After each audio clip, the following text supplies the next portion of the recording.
بسم اللہ الرحمن الرحیم۔ السلام علیکم۔ حضرت عمر رضی اللہ تعالیٰ عنہ ایک مرتبہ چند صحابہ کرام رضی اللہ عنہم کی جماعت کے ساتھ بڑے ضروری کام سے تشریف لے جا رہے تھے کہ راستے میں ایک بڑھیا ملی جن کی کمر بھی جھک گئی تھی اور لاٹھی کے سہارے سے آہستہ آہستہ چل رہی تھی۔ اس نے حضرت عمر رضی اللہ تعالیٰ عنہ سے فرمایا، عمر ٹھہر جا، کہاں لپکا جا رہا ہے؟ حضرت عمر رضی اللہ تعالیٰ عنہ ٹھہر گئے اور بڑھیا لاٹھی کے سہارے سیدھی کڑی ہو گئی اور فرمایا، اے عمر، میرے سامنے تیرے اوپر 3 دور گزر چکے ہیں۔ ایک دور تو وہ تھا کہ تو سخت گرمی کے زمانے میں اونٹ چرایا کرتا تھا اور اونٹ بھی چرانے نہیں آتے تھے۔ صبح سے شام تک حضرت عمر رضی اللہ تعالیٰ عنہ اونٹ چرا کر آتے تو والد خطاب کی مار پڑتی تھی کہ اونٹوں کو اچھی طرح چرایا کر کیوں نہیں لے آیا؟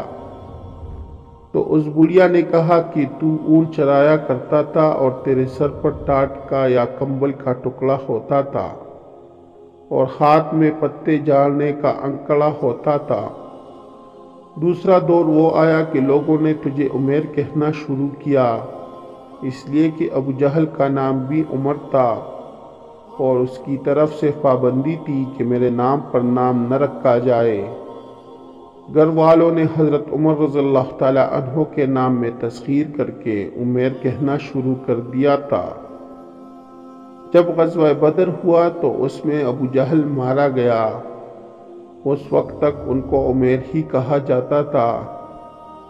بوڑھیا نے کہا کہ اب تیسرا دور یہ ہے کہ تجھے نہ کوئی عمیر کہتا ہے نہ عمر، بلکہ امیر المؤمنین کہہ کر پکارتے ہیں۔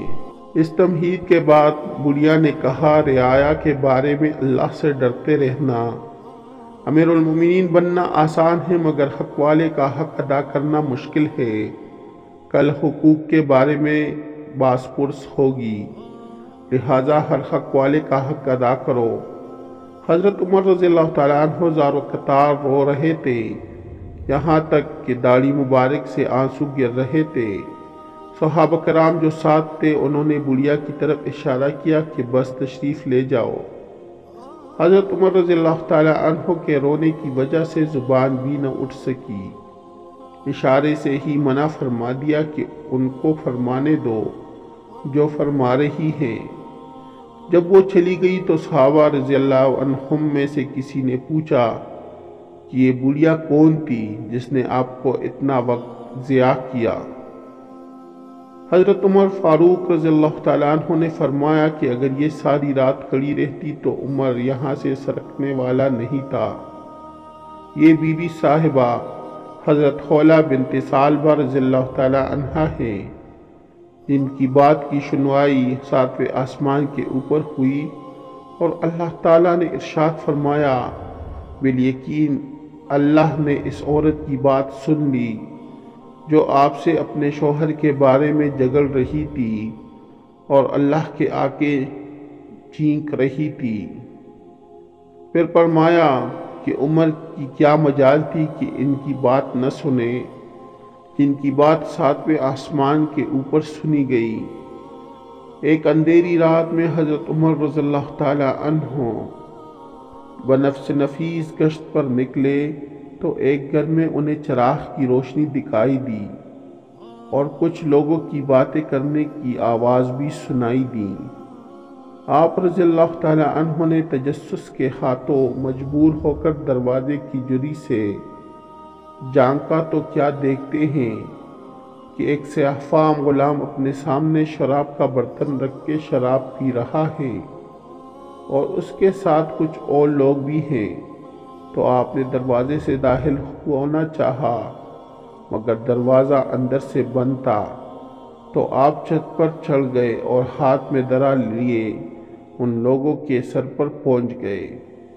جیسے ہی ان لوگوں کی نظر آپ پر پڑی انہوں نے دروازہ کھولا اور بھاگ کھڑے ہوئے، مگر وہ سیاہ فام غلام حضرت عمر رضی اللہ تعالیٰ عنہ کی گرفت میں آ گیا اور کہنے لگا، اے امیر المؤمنین، میں نے غلطی کی ہے مگر میں اس سے توبہ کرتا ہوں، میری توبہ قبول کر لیجئے۔ تو آپ نے فرمایا میں تمہاری غلطی پر تمہیں مارنا چاہتا ہوں۔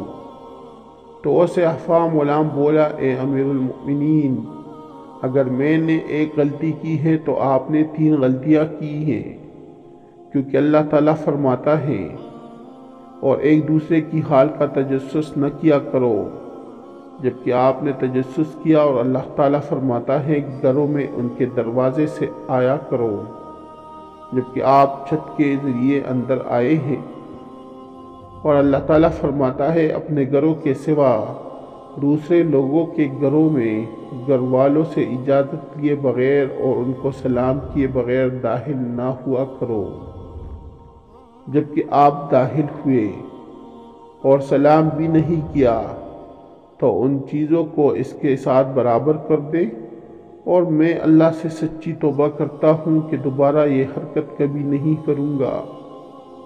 چنانچہ حضرت عمر رضی اللہ تعالیٰ عنہ نے اسے معاف کر دیا اور اس کی بات کو پسند فرمایا۔ معزز دوستو، اگر آپ لوگوں کو میری ویڈیو اچھی لگی ہو تو میرے چینل کو سبسکرائب کریں، اس ویڈیو کو لائک کریں اور دوستوں کے ساتھ شیئر کریں۔